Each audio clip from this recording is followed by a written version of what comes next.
I know half my uni friends have seen me like black out probably. Actually like being able to see like the transformation of like powerful. You were like that with us, and like for some reason like you don't do that anymore. Like what happened, what changed? And I guess that's the thing where you can almost like relate to that person. I'm not saying you should go get blackout drunk so you can relate to people, but like using your testimony and be like, actually like I was like that once. Yeah, you think it's great fun, like once or twice I did too, but actually look at me now and like I'm so much happier, and it's like God's fulfilled my life in so many different ways. The perception from people that have not come to Jesus yet is that we're boring, and it's just not true. We're saying, he says life and life to the full. We're saying you could have like the craziest adventures with God, doing crazy stuff, but instead we say, oh, we're going to do Scrabble night with Austin. But if we're going to really say, no, I'm not going to go into that space, at least offer an alternative. Do you know what I mean? Like if it's like, okay, I'm not going to the club, but actually I'm going to be doing these dinner parties, and like you're more than welcome to come. And like give an alternative. Don't just be like no. Like give something that's attractive for people to come to. If you know that you personally really struggle with something, just don't put yourself in that environment. Because the second that you do that, old habits, it's like cycles, it will come back and back and back. And even if you think that you've gotten over something, like give yourself a grace period. Like still keep away from it until you can be like 100% sure. And if you even get like an inkling that that's gonna lead you back into temptation, just remove yourself. Welcome to Life and the Uni-verse. I'm Lydia Bennett, and every episode I am joined by students from around the UK to chat about the highs, the lows, and everything in between of university life. We're not afraid of the messy topics, the deep questions, or the awkward conversations, because at the heart of this podcast is one big question. What does it actually look like to follow Jesus during our student years? On today's episode, we're asking, would Jesus go on a night out? Now, students have a bit of a reputation when it comes to partying. Prees, pub crawls, flat parties. For a lot of people, drinking culture isn't just part of uni life. It is the centre of university life. It is where friendships are forged, where stories are made, and for many, the club is where some students get their real first taste of freedom away from their parents. But if you are following Jesus, where should you stand in all of that? Some Christians steer completely clear of the clubs, of the parties, of the alcohol. Others are right in the middle of it, maybe even leading the charge on the dance floor. So is the answer to avoid it altogether, to set boundaries and to know your limits, or to be fully present in those environments but living differently? So got Alex, Lucy and Rob joining me today to unpack this. So welcome guys, welcome back to the podcast. Yeah, resurrection. Yeah, resurrection indeed. And Lucy, welcome to the podcast. Thanks for having me. It's great to have you here. To start off, please could you introduce yourselves? Alex, do you want to go first? I'm Alex. What did you study? I did English at Oxford, and a time was had. Lucy, tell us about you. I'm Lucy. I am final year children's nursing student. And where are you studying? I'm at King's College London. Okay. Down the road. Down the road from here, indeed. It's great. Rob, how about you? My name's Rob. I went to Loughborough University, graduated semi-recently with geography and sports science. I loved it. It was amazing. And now I get to work for a charity that works with students, so it's amazing. So we're here to talk about partying and drinking culture. First of all, what is your go-to move on the dance floor? I'm not much of a mover, but I like to, you got to wash the windows, a bit of... Oh yeah, that's good. A bit of, washing the windows, a bit of like, oh, I do, and then you copy me, like vibes, like that kind of vibe, yeah. Okay.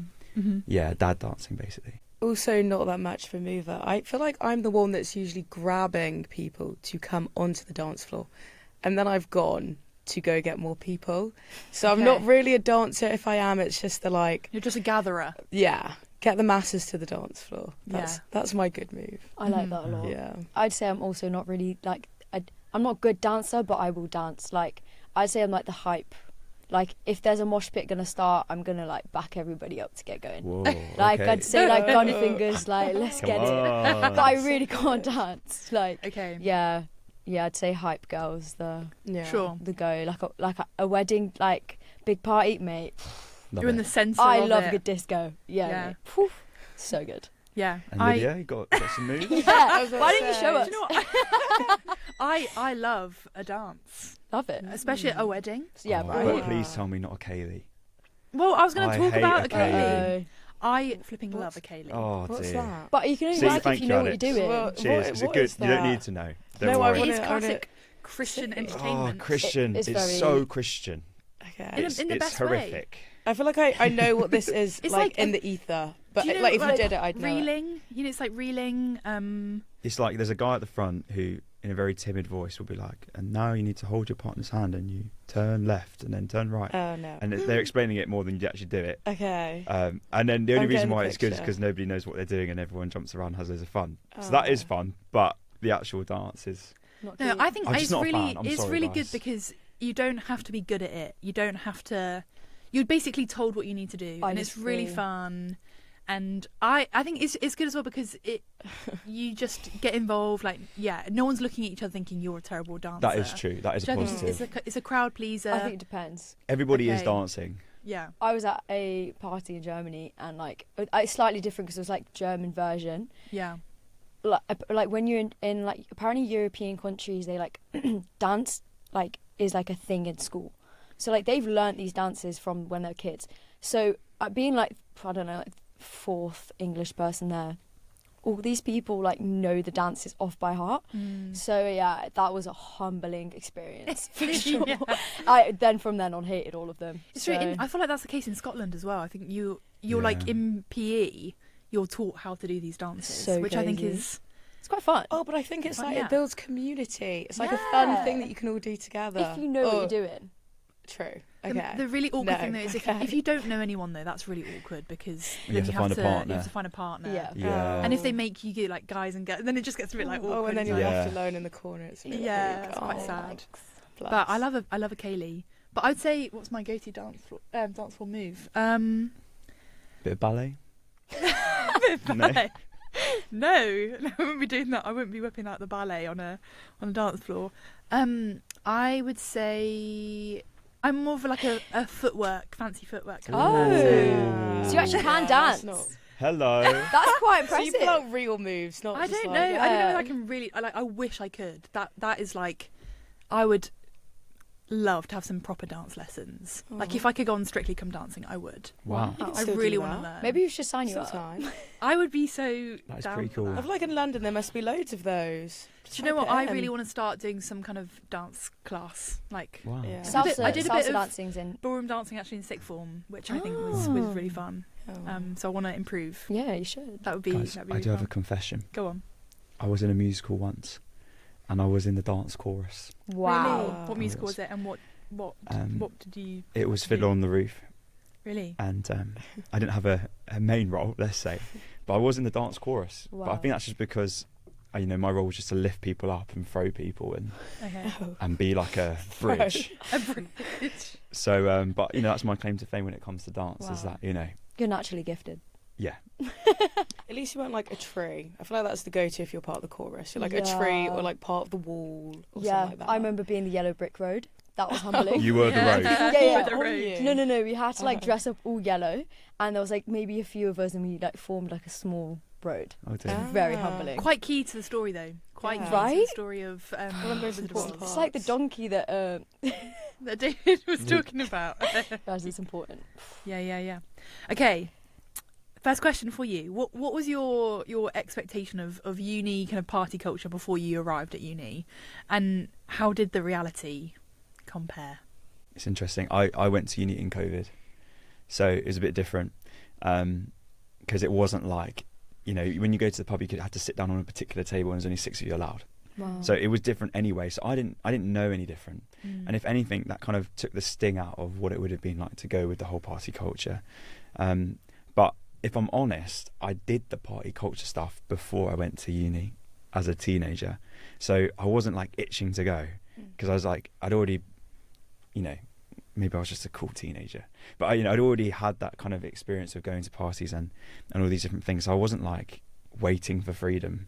So yeah, I didn't think it was much of a transition for me. But I know that's just because of some of the choices I made as a teenager being crazy. But yeah, what about you guys? Was it a bit of a transition or? I feel like I went in kind of with the mindset of like, okay, you've got your grace period. Use it almost, and I know it's terrible, but to like make friends with people, because obviously we'll talk about it a bit later, but FOMO is such a huge thing. And then I just didn't get out of it. And I think that was just more based off of the FOMO then would continue. So I think, I don't know, I'd done it before uni, just on a much lesser scale. And then I got to uni and I was like, oh, this is what everyone's doing. And it was hard to find the line between, am I doing this to like have fun? And like, are you doing this because you actually want to? Or are you doing it because everyone else is doing it? And then that kind of is a thing that runs off by itself. And before you know it, you're caught up and it's like, oh, how do I get out of it? But yeah. I'd say it's interesting. Like, I was kind of similar. Like, I kind of did all the partying stuff before uni. And then went into uni wanting to use it as like an evangelism thing. And like low-key, the first time was so sick. Like God, like the Spirit was just so on it. Every single week, sports night, classic. I was a football girl, loved it. And like every week I'd have such amazing conversation about Jesus with people until I stopped inviting the Holy Spirit into going out, and it became like, oh, this is actually quite fun. And then like it became almost a temptation, and then led to like a lot of sin. So I think at first, like, the intention was great. But I actually didn't go, I just kind of forgot that I need to like prepare myself for that space. I think you have to be really careful. But yeah, I guess it's a whole nother conversation if you think it's wrong or not as a Christian. Well, we're gonna talk about that, because I feel like that it's so polarized, isn't it? I feel like within the church, even you've got some people who are massive advocates for being on the dance floor, some people who don't mind a drink as well, and then you've got some people who like stay well away. You know, that's a temptation space.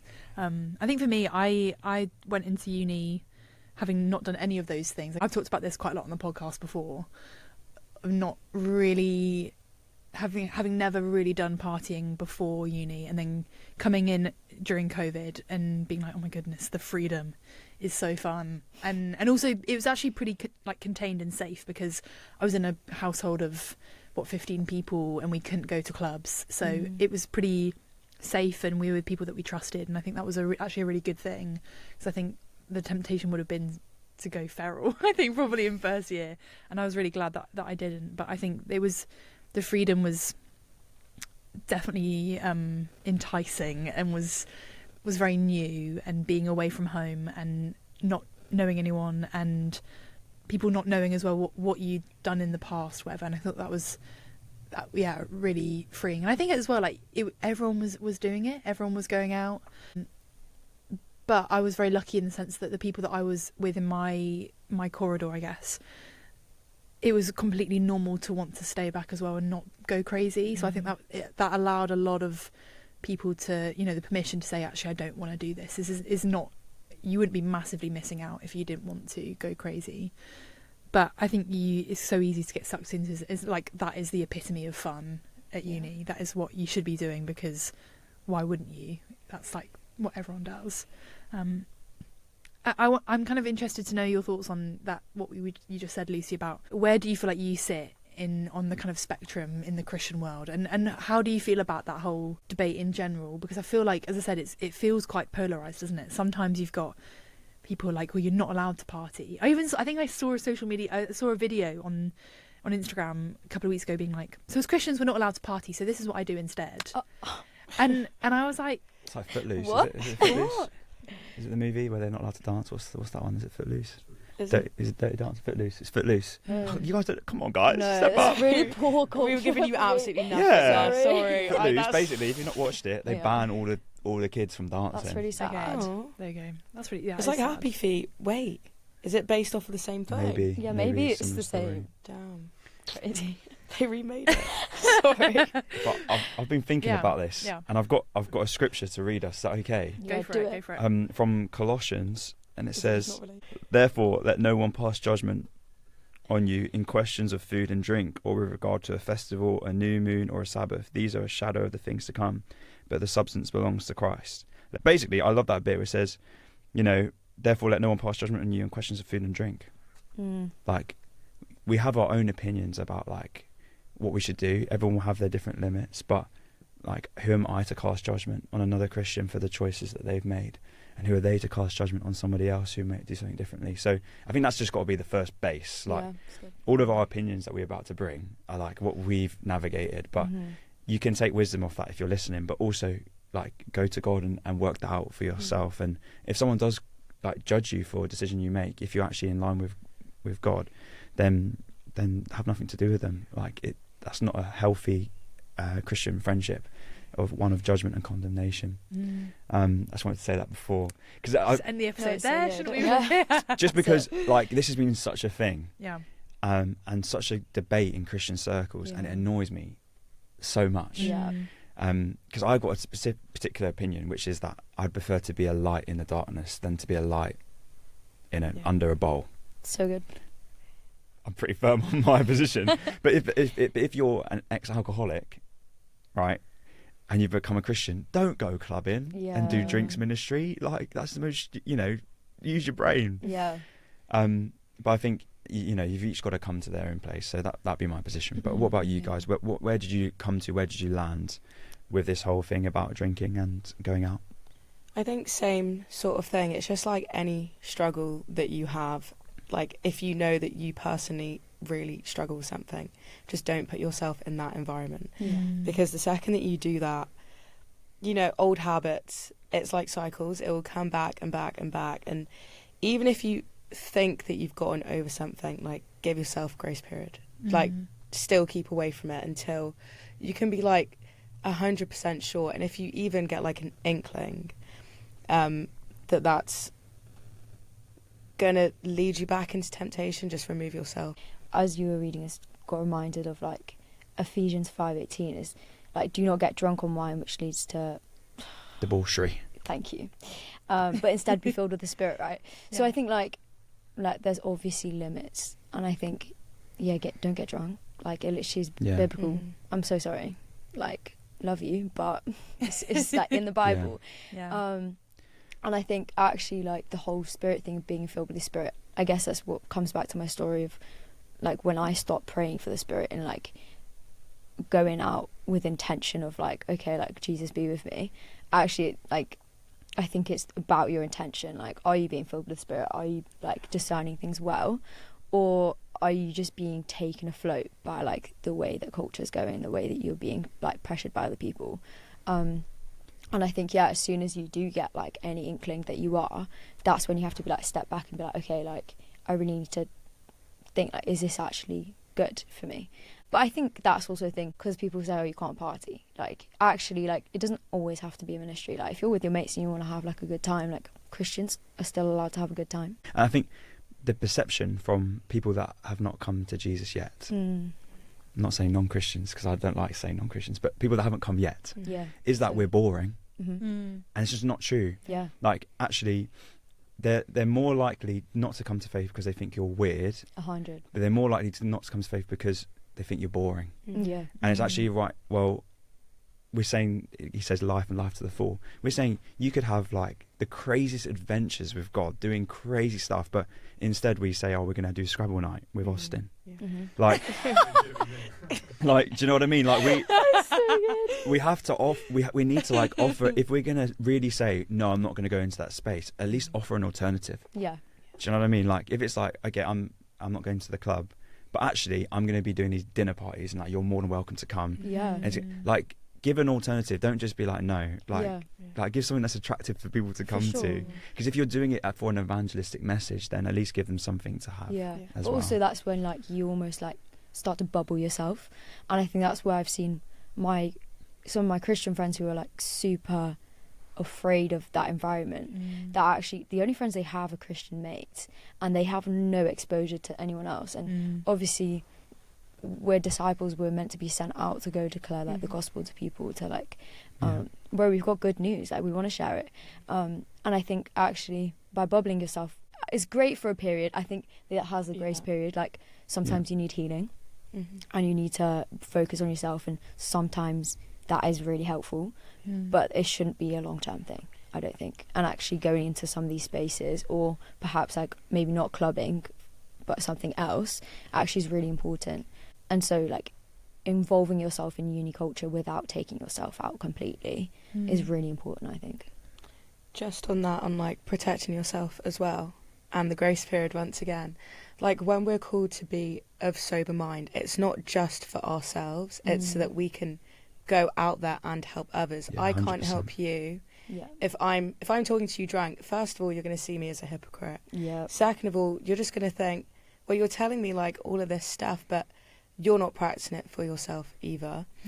And then on the flip side, say it's not even that, a friend comes to you with a trouble.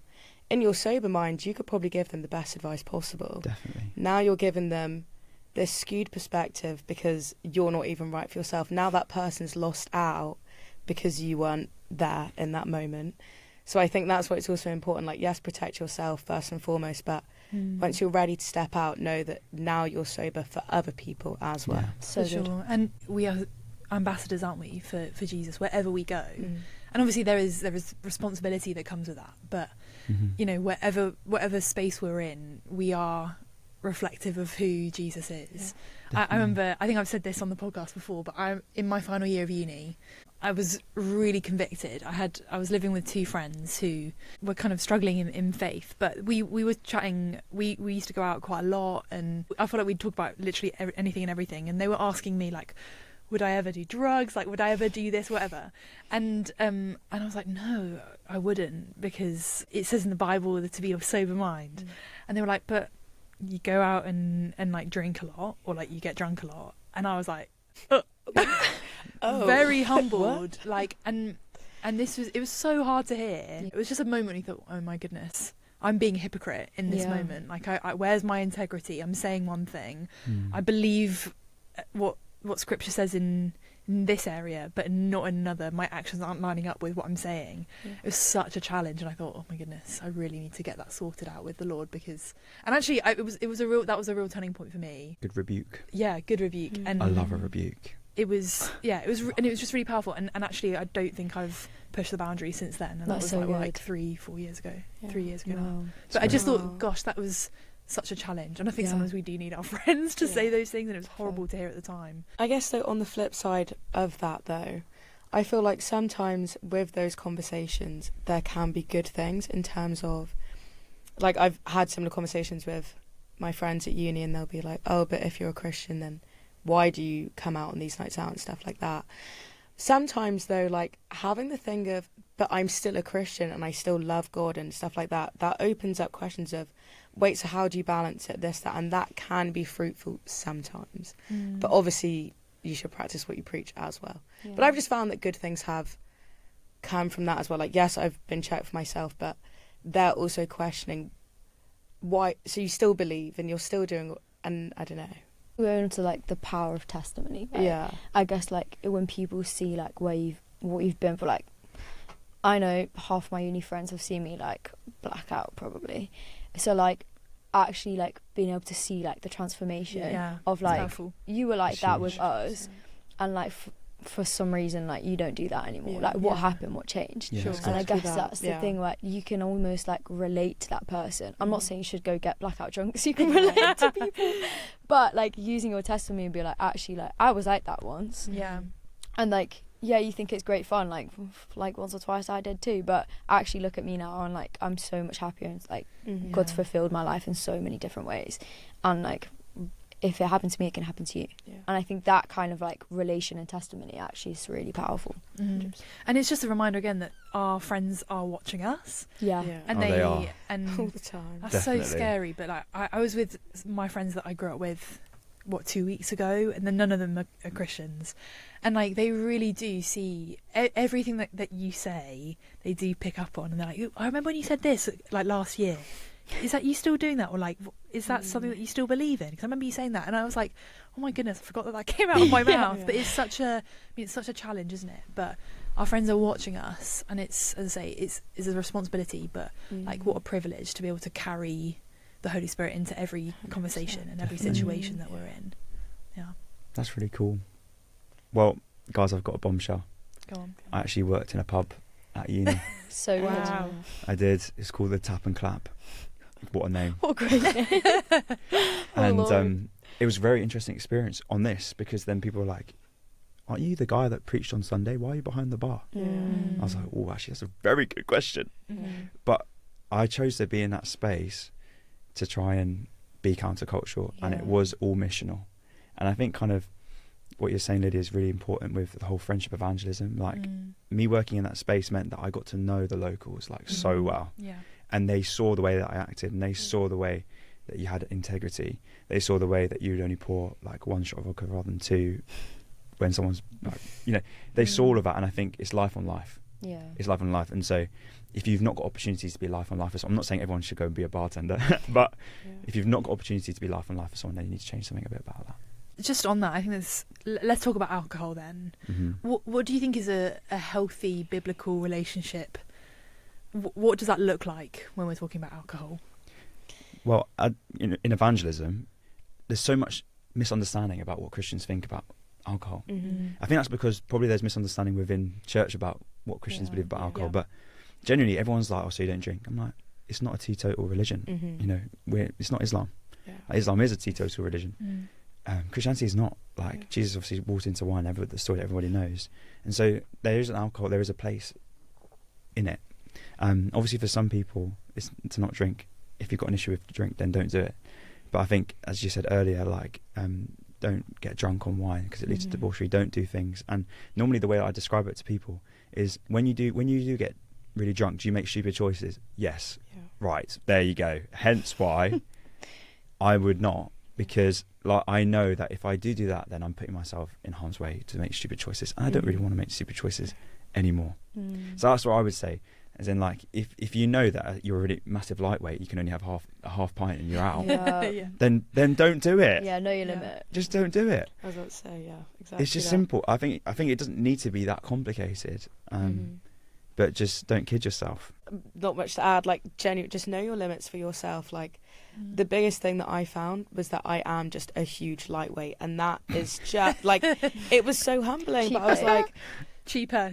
One pint and all of it, like I can feel myself start to actually not lose control because it's first pint, but I know that like the second one, by the time I'm halfway through it, now it's going to get to a point where I'll probably go for the third. And then once it gets to that point, I will now lose myself. And you have to know that for yourself. And also, like, don't be stupid, like eat before. So many people would flaunt the fact they hadn't had a full meal, and I'd be like, it's not cool. What do you think's going to happen? Can we call it out? Can we call it out? Also, if it's you're not foodie, cool. Like, why would you stop yourself from eating? Like come on, you know what's going to happen. So, but yeah, know your limits. That's my. You don't need to prove yourself as well. Yeah. Like, bro, I'm not impressed that you drank 10 pints. Yeah. I'm really not. Can I ask a question about you guys' upbringing about it as well, though? Yeah. I think that plays a massive role. For sure. I mean, like, if you've got a parent who's an alcoholic, then obviously your relationship with alcohol is going to be completely different. For me, my parents, I grew up with them drinking like very minimal stuff, and they did the French rule. You know the French rule where they water down wine and they give it to their kids at like 5. They give them like Ribena basically, but it's wine. And so they actually enjoy the taste of wine. The whole point is that they have a cultured palate for enjoying wine.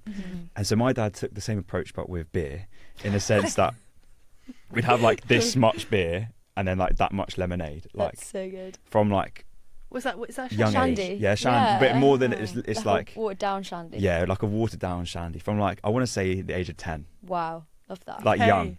Which meant that I liked the taste of alcohol. I liked the taste of beer. Yeah. And when I turned 18, I didn't go, now it's time for my first beer, and go crazy and get absolutely smashed, because I already knew, like, okay, if I have this, then it's that. If I have this, then it's that. But for my Christian friend who in a house of no alcohol, nothing, when he went to uni, he went mad. Yeah. Because he's like, he just never even knew what it was like to even have a taste, and so he went crazy. But tell us, what was your experience growing up, and how did your parents model it? Because I think that does make a big difference. For sure. I think my parents are very similar to you. Like, they like slowly introduced it to us, and they were very much know your limit. We only drink like on weekends. It's only like 1 or 2 glasses max. Yeah, with dinner. You know, red wine with your meat, and you know, with salmon, white wine. Yeah, and like so I actually quite like alcohol, like the taste of it, because yeah, like we're brought up with it, like it's a palate. But my granddad was also alcoholic, and he actually died from it. And actually, I think that kind of made me quite fearful of it. Yeah. A lot of my memories of him, like, are like tailored with the smell of alcohol. Yeah. And like that became almost like, okay, like I have to be really careful because that's where I could get to. Like it's literally my genes. And so for me, it was always like that fear of being like, whoa, like stop yourself, because you don't want to end up like that. Yeah. And so I think there's that whole like understanding of the realities of it and actually what you can do. And I think it also made me quite fearful for friends. Like I have a lot of friends at uni where I'm like, I think this is turning into something quite bad. Yeah. And I think it's really hard to have that conversation of like, I actually think this is turning into a problem. And I don't think that's actually talked about enough at uni, is that I actually think that it's a problem for a lot of people, and it's just become like a joke, where actually a lot of people like are stuck in this cycle and they can't get out, but it's just society apparently.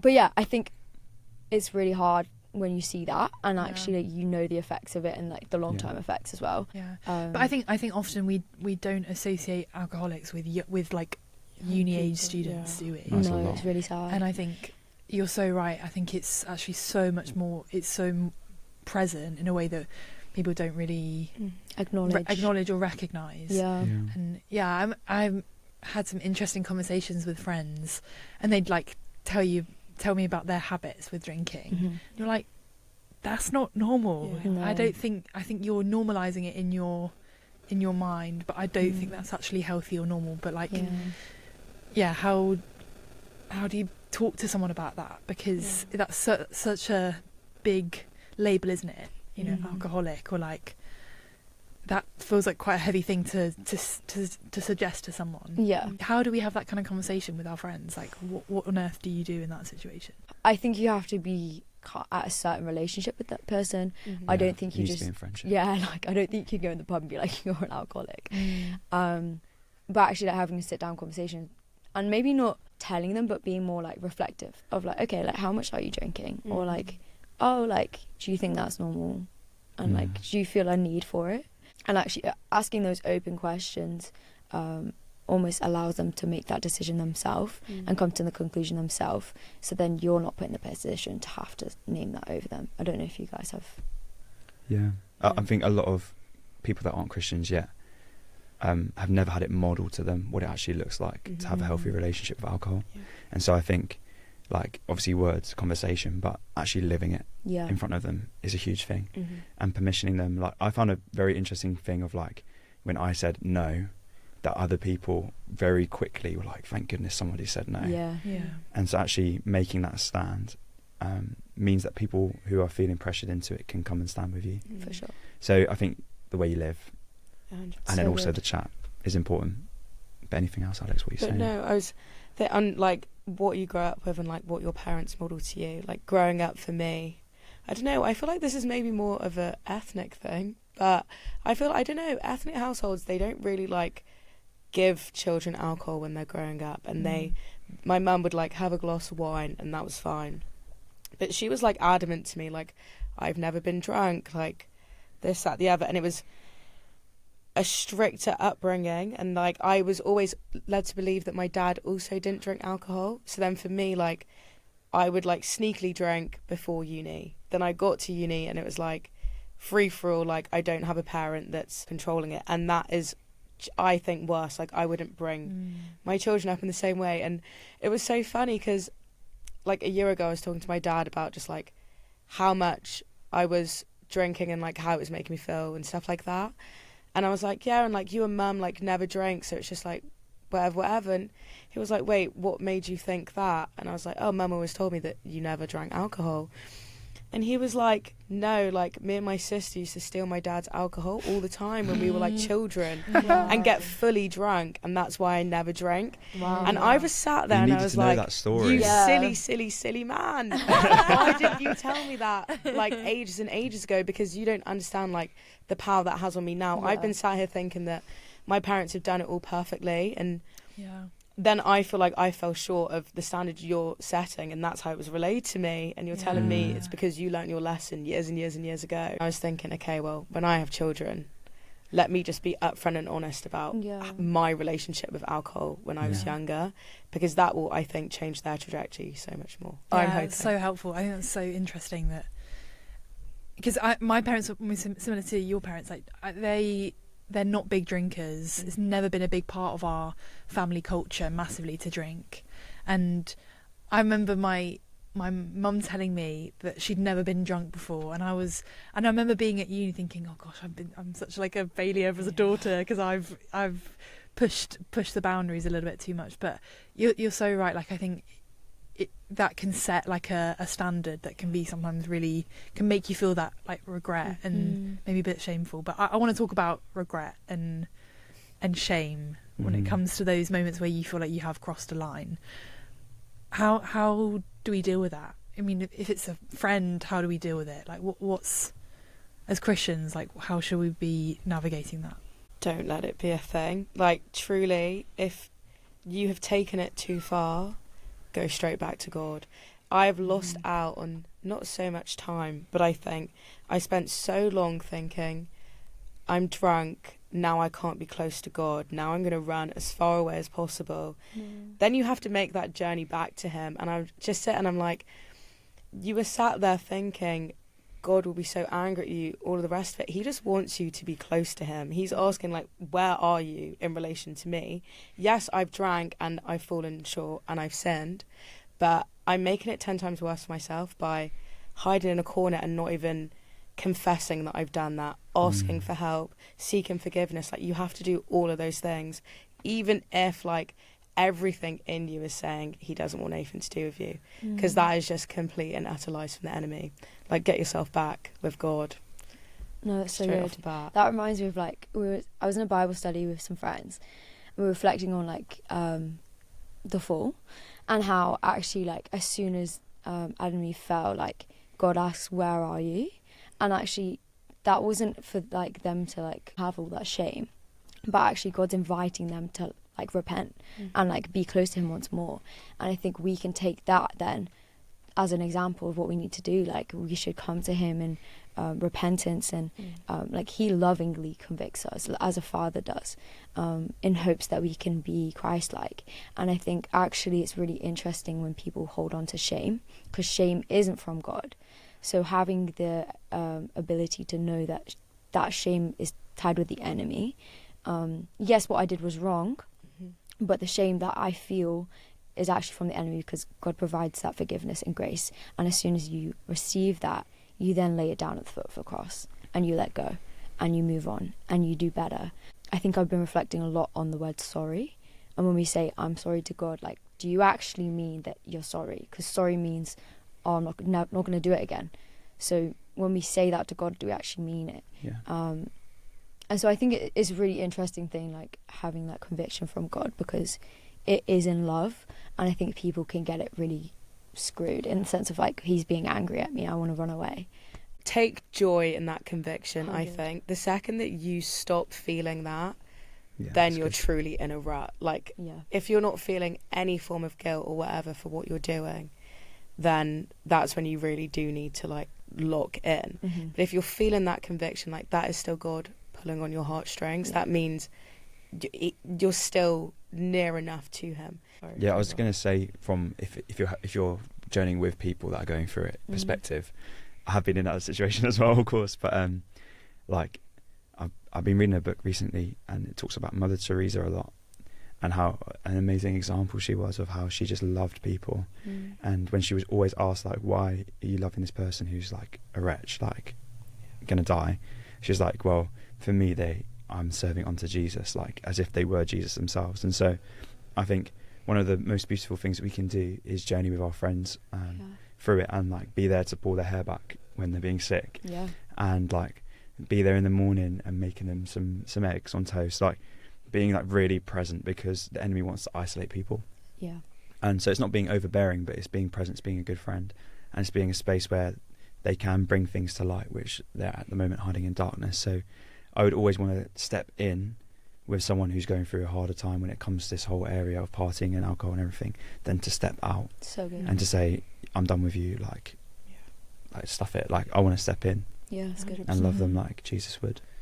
Yeah, I think I've been thinking a lot about recently about how do you stick to your principles? How do you still be a principled person yet love your friends well? Because I think something that I've struggled with in the past is feeling convicted about some of these things, feeling convicted about, I don't know, alcohol or like partying, and wanting the best for my friends, and therefore wanting them to also share those like convictions, and then often sometimes that care for them, the love for them coming off as judgment, like you shouldn't be doing that, this is not good for you. And I think that's a real challenge of like how, and I certainly don't do it well all the time, but how do you, like, you want to love them well by showing them that there's a better way, that there's like that their lives are going to be better, you know, if it's Lydia, so do we hard. believe that? Like, do we believe it is a better way? Because if we're like doubting that it is a better way, it's so hard to be a light to your friends. Like, do you believe it is better to not get pissed all the time? Do you believe that? Because like, I'm completely with you, but like, there's been times where I've like, this point that I'm really sticking to, like, do I believe that this is good for them? It is good for them. That's why Jesus tells us, because he loves us and he wants what's best for us. So like, it is good, and like, people do realise that it is good once they taste. They're like, oh, actually, do you know what? You know, the fact that I've not watched pornography for like a month for them, be like, that's actually really great. It's transformative. I'm like, yeah, I know.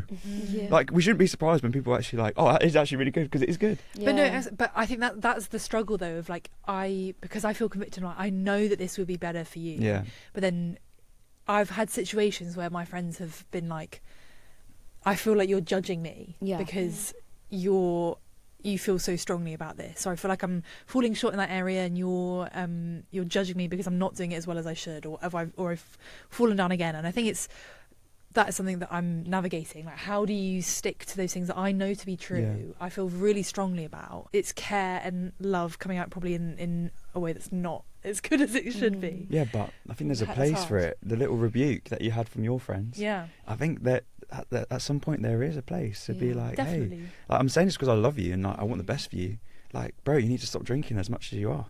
Like, I wouldn't be much of a mate if I was like, yeah, do you know what? Just drink yourself to death. That's fine. Yeah.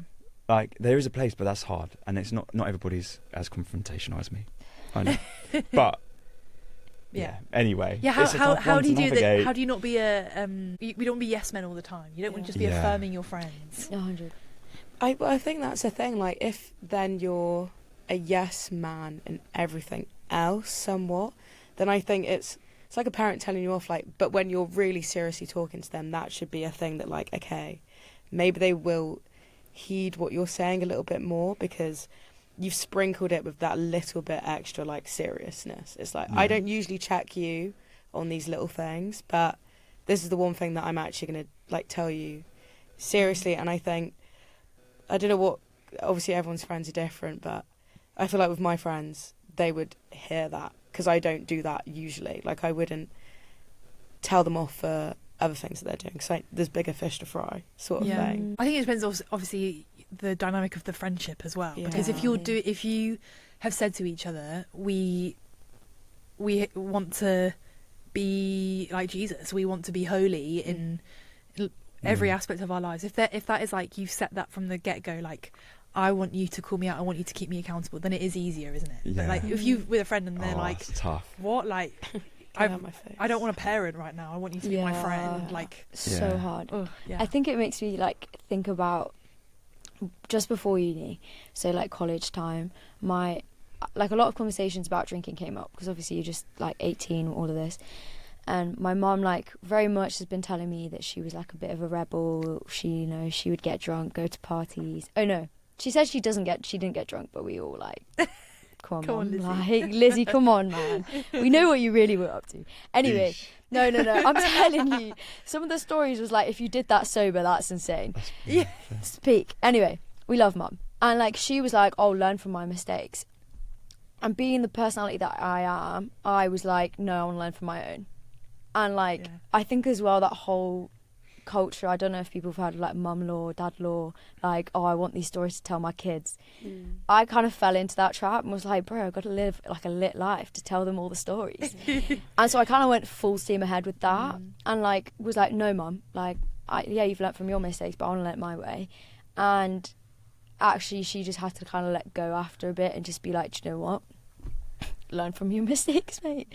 But I think it's really hard to get that balance, because I also think I probably would have needed also a heavy sit down of being like, what are you doing? It's not okay. And so I think it's a balance of like letting them, because if they're like super hard-hearted, what you're going to say is not going to make a difference. And that's where I think prayer comes in. Like, the power of prayer is insane. And I think as Christians we often like forget, like we'll say, oh yeah, I'll be praying for you, and then like you never do. But actually when you do pray for your friends and you do have that like intentional prayer, actually it really does change lives, and it's incredible. And so I say, like, don't forget the power of prayer in that scenario, because you may not be able to tell them, but you can ask God to convict them, because actually you might not be the person to, or someone else, I don't know. The other thing that I think can be really hard at uni is, especially when you're in your first year, and I know none of us are our first year of uni, but is when it feels like all of your friends are wanting to party, wanting to go out, and you feel those convictions, you're feeling like, I don't really want to do that. How do you deal with that, like the FOMO of knowing that your friends are making memories or like potentially bonding? And obviously making dead memories though. Well, it's true, but then some people, like, I think particularly I remember in Freshers Week, people really bonded in those first kind of club nights, whatever, and you're like, oh, I feel a bit left out. Like, what do you think of that? But none of those relationships have lasted. Yeah. Like, facts. I think it's like, what are you building your friendships on? And I very much felt that, like, especially like, I love football. I was like super into it. I mean, fell out of it a little bit, but like being in that like sports society like thing is really hard in this scenario, because drinking is like even more insane in that like environment. And I think I did definitely be like pressured to go out, because I was like, I don't want to like miss out. And like sometimes even now, like I still follow the football page and I'm like, guys, that looked like fun. But actually, like, what you're seeing on socials, what you're seeing like isn't the full story. And actually, like, half those people are so drunk they don't remember the night anyway. It's super depressing. I was gonna say, these memories are just like, it's a feeling that you remember. It's not like, if you actually ask me every like part that happened, I'd be like, oh, I remember vague points, but really like not the whole thing. Like, you remember a feeling of, oh, when everyone was together on this night and it was whatever, and I'm like, oh, but do you really still care about that? Like, me now, I'm looking and I'm like, those people they don't mean that much to me anymore for different reasons. But like, no, but as in like, no, I don't mean it like that. But that's what I mean. Like, even those people, I was not close enough with them in the first place to even, I was just there. I was an accessory in a way. And it's just like, why? Why did you have to do that? And it's harsh, but like, if you weren't there, they probably wouldn't miss you. Exactly. Sorry. Yeah. No, it's so true. And I feel like it sounds really cringe, but some of the best moments I've had have just been without alcohol and been with really good friends. And yeah, I mean, I feel like that's oh, that's so cute. It's so true. Wholesome. It's so true, though, isn't it? That, on the dog walk. So I don't know why that came into mind. Dog walks are great though. Do you have a dog? Yes, I do. Why did you think about I don't know why. Just I just saw the scene, like Lydia with her friends, on a dog walk in the park. Most some of the best thing you can times. imagine. Just having the best time ever. Do you know what I mean? That's the vibe. But it's true, though, isn't it? Like, there's so many. When I think about, there was some really fun nights out for sure, but the cool memories just aren't of that. Yeah, and I think, but that's hard to. In the moment, that's quite. You obviously, I can only say that being able to look back. Yeah, hindsight is great. Hindsight is great, isn't it? Just and the rejection's actually quite a good thing. Means you're doing something right. Like, it says we're going to be hated by the world, so if you're, that is a positive as well. And I think in heaven you're never going to get FOMO, and you're never going to feel left out, and you're never going to be in a situation where you feel rejected. And so the only time that you can feel rejected for the sake of the gospel is now, and that's a wonderful thing if you reframe it. that FOMO of like this is a love offering to you, Jesus. I really would like to be there, but I'm not going to be there. This is a love offering to you, and you will never be able to worship him in that way when you go to heaven, because there will be nothing to miss out on.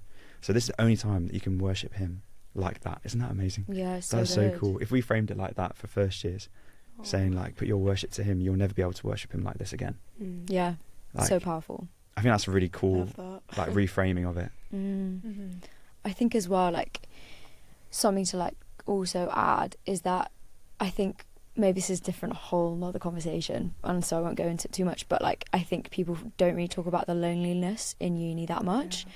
And I think it's hard to take yourself out, because you're like, actually, like, I'm just stuck in my room all day, like, and everyone's out having a great time without me. And I think that's why community is so important. Like, what else are you plugging yourself into? Like, it's great you've joined a sports society or another society or doing those things. That's great. And taking away yourself away from those tempting places if you need to, fine. But also, like, are you tapped into church and connect groups and all of these people to keep you accountable and actually to be those lights with you in the darkness? And I think that's really important, is doing it alongside with people. And I think it's a call on us to be creative with the ways that we are in community. Not every moment of socialising has to be within a club setting or even at the pub. Like, nothing wrong with being at the pub, but like there's so many things that you can do with people. And I think we're just a bit unimaginative if we just think the only place that you can make friends or the only place that you can enjoy, I don't know, a Friday night is at a club. It's true. Well, you can't really speak very much, can you, at a club anyway? It's decreasing. You know, it's decreasing. There's some statistics. I won't say what the actual numbers are because I can't remember, but it's like the popularity of people going out to club is massively decreased. So it's like crazy. So like, if you're a fresher at the moment, calm. Like half your flat don't want to go anyway. No, it's true. Which I mean, this is super interesting though, because I think that's so true. Less people are drinking actually, or people are drinking less, and also people are going to clubs less. But that on the other side of it, it's like people are just socialising less because they're just in their rooms on their phones, or like they're in like the virtual world, which is so pros and cons. I think for me, like, don't do it alone. Like, if you are like feeling like, do you know what, I'm in a spiritual place where I feel like I can go missional in these places, don't do it alone. Because then when you have someone being accountable with you, and you can just like help each other out and like, you know, back and forth with each other. Because I think that's what I did wrong, and I found it really hard doing it by myself, and that's what led me to end up being tempted and do all these wrong things. So having someone to have your back and like being able to build a good community with you is so precious and really important. I think the only thing I would say is and I think you might have said this before, Rob, on the podcast about it's a space where you can serve the people that you're, you know, if you're sober in a club, and there's nothing wrong with being in a club. I don't think personally think there's anything wrong with that. But get hyper on Red Bulls. But it's a place where you can serve your friends, like by being the one who is responsible, by being the one who isn't getting blackout drunk. I think it's a great way to obviously you can having evangelistic conversations is one thing, but a way to you can practically be with people and look after them and serve them. And I think that's a beautiful way of being like Jesus in that space without feeling the need to kind of speak to people when they're drunk. And actually sometimes when people are drunk, they're more willing to have those kind of those conversations, those deeper conversations about God. But it's how practically serving people, I think we can do that as Christians in a late night setting. I think I'd just say, like, if you're still stuck in it and you are having problems, like, giving that up and asking God for help, like, all I will say is, like, mercy is free, forgiveness is free, grace is free. Like, just turn back to him, run back, and even if you don't see it happen straight away, just keep seeking him, and he will slowly change your heart, I think. Well, not even slowly, maybe it'll be quickly, but different things for different people. Great. So it is now time for the Campus Conundrum. Every episode on Life in the Uni-verse, I give our students a potential scenario that they might come across at university, and they have to respond with what they would do. So our conundrum is, there is someone you know in church who is very expressive in worship. They talk the talk at church and in your small group, but you've seen them in different contexts and you've noticed they're a bit rude, a bit flaky, and they're a bit gossip prone as well. What do you do? Do you know what's funny is this was so me. Yeah, I was like, wow, I feel like I'm really being like, oh. Conviction. Yeah, conviction is heavy. No, but I think what was helpful in that season, Lord have mercy, was actually just like having people like lovingly rebuke me. And I actually really needed that. And I think, yeah, like some friends were very calm with it and timid and were like, yeah, like probably shouldn't be doing that. But actually I needed someone to be like, what the heck are you doing? Like, this is not biblical. And like you're called to have the fruits of the Spirit and be a person of Christ and be Christ-like, and actually you're not representing the faith well at all. And I've also been very convicted by God at like, if you're putting your hands up in worship and you're like worshipping him and almost having that two-faced nature, double life, like wow, like please God, just provide fear of God, because it's you don't want to be lukewarm. And like, what's the Bible verse about being lukewarm? I feel Revelation. like you know it. Yeah, like, and like how like you get spat out, like you're almost worse than a non-believer who doesn't know anything. Because like you know everything, and yet you're still doing it. Like that's heavy. And I think actually, if they're at church and they're putting hands up and all of this, they actually technically know what they're doing. Wow. So. I can't think of there's a scripture, I can't find it. But it's like the flattery from a friend is death, but a strong word is like a wound that heals. I don't know. But I think a rebuke is actually is a beautiful thing. Rob's Rebukes is a little segment we have at Open Heaven students.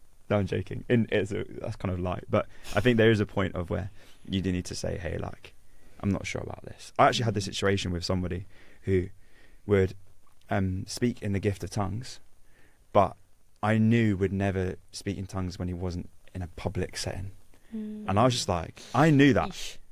And like, it was almost like this sickly feeling whenever he prayed. I was like, ooh, this doesn't sit right with me.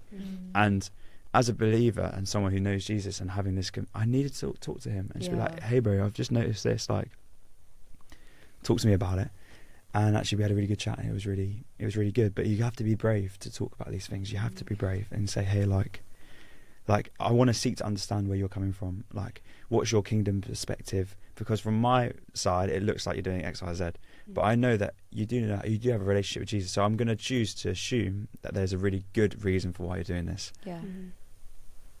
Over to you. Yeah. What's your kingdom perspective? That's good. That you're coming from? I've not navigated that well in some spaces. I have navigated that well in other spaces, but it's a bit tough. But I think, we need to have integrity. See, this is the thing. I feel like I'm quite like I know the wrong way to be, but I hate like telling people what's wrong about themselves almost. Like I feel, and I know it's good for them. Like I know I need to do it because they need to hear it. But I'm such like a person that I'll just like make little things. Like gossip for me is one of those things that especially I'm really like, I really don't like it. Like if you're talking about someone, say it to their face. Also just because I can see the way that it like, when people then hear this gossip that's going around about them, like I can see the way in which it affects them. And I'm like, but would you want that to happen to you also? Yeah. But I think when it comes to like my closest friends, or if you're close to them just in general, like you can say that.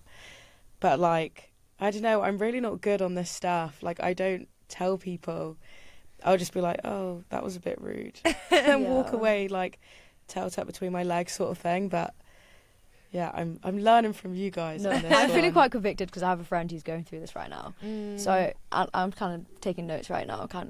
How do I bring this up? Because it's hard. Like, especially when like low-key, this is one of my best friends. And I think actually like this is quite hard to hear, like if I'm honest. Because it's like, I actually have known that this has been going on for a while. And I still haven't done anything. Especially when it's very easy to talk about it, isn't it? Yeah. And it's really hard to do in practice. But I feel like every time I do an episode, I feel like we always come back to this idea that, being challenged in this way is so, so helpful, especially if you're on the other end of it. Like definitely. I literally had this weekend, my a friend called me out on something in a public space, and I was really hurt by it, and I thought it was a bit harsh. It was really hurtful, and I was kind of stewing on it a little bit, and being like, is that true? That feels like quite an identity thing there. And so I was like, what do I do about this? And I felt that the right thing to do was to send him a message and just share how I was feeling. And it was, I crafted the message really well. So I sent this message, and this was someone that I actually had conversations with before about wanting to keep each other accountable, and like the friendship for me is so important, and he's a really good friend who and we're both kind of wanting to push each other in faith. And so I sent him a message basically saying that I was feeling really hurt, and I would have preferred to have been called out in that way in private. And he replied being like, I'm so sorry, and that I'm so glad you picked me up on that. I'm really glad that you felt able to do that, and that's something that I definitely need to work on. And like those, but that was me calling someone out. Yeah. And after them calling you out. After them calling me out. But that's also happened. It's just communication, isn't it? It's just communication. And I feel like I was so proud of us because we handled it really maturely. Yeah, so good. I was like, this is how it should be done. Yeah, so I now feel, I saw him yesterday, and like, it was not awkward, it wasn't weird at all. Yeah. And I thought, actually, this is how we should be doing it. Like, if we really mean what we say about having a high standard, high calling of friendship, and genuinely wanting to keep each other accountable, which everyone talks about all the time in church, like, this is how it should be done. And some of the key moments where I feel like I've grown in faith have been when people have called me out, and in a kind, loving way. And as we've said, it's really hurtful when it's done poorly. Yeah. But that, I think we should be doing that. Yeah, for sure. Notes. I've been called out in a not kind, loving way, but it was still helpful. Yeah, absolutely. Like, literally, Rob, you're an idiot. Oh, ouch. Ooh. Yeah, no, you're an idiot, bro. That's rough. Like, you're wasting your life. Oh, like, wow. there's a call of God in your life, but you're throwing it away. That's and I was there like, backhanded compliment, my life. There's a calling. There's a calling. But I needed it. I needed it though. No, yeah. And so again, kind of building on it is that, like, for different personalities you need different approaches. Like, for me, I needed someone to be like, to slap me around the face and be like, you're an idiot, like, what are you doing? Whereas if someone said that to me, I think I'd start crying. crying. Yes, probably. I was annoyed. It took me like a good bit of time to be like, hang on, but what you're saying was true. Yeah. But that's why it needs to be done in friendship, because you know people's limits. You know people. You know you need to do that in friendship. For sure. Also, to quickly add before we end, like, I also think, if we go back to the whole thing of like they were like kind of doing two things, like living two double lives, whatever. I also think like asking whether they've actually encountered God like recently, because I think when we tend to be in those spaces when we haven't had that relationship with God and that intimacy, and actually like having that conversation of like, okay, like, why don't we just invite God into it? Yeah, it's good. And I think that's like, from that place you actually then get convicted by God, and then you change and stuff. But without the Spirit, like, they're just going to stay hard-hearted and not do anything, I don't think. So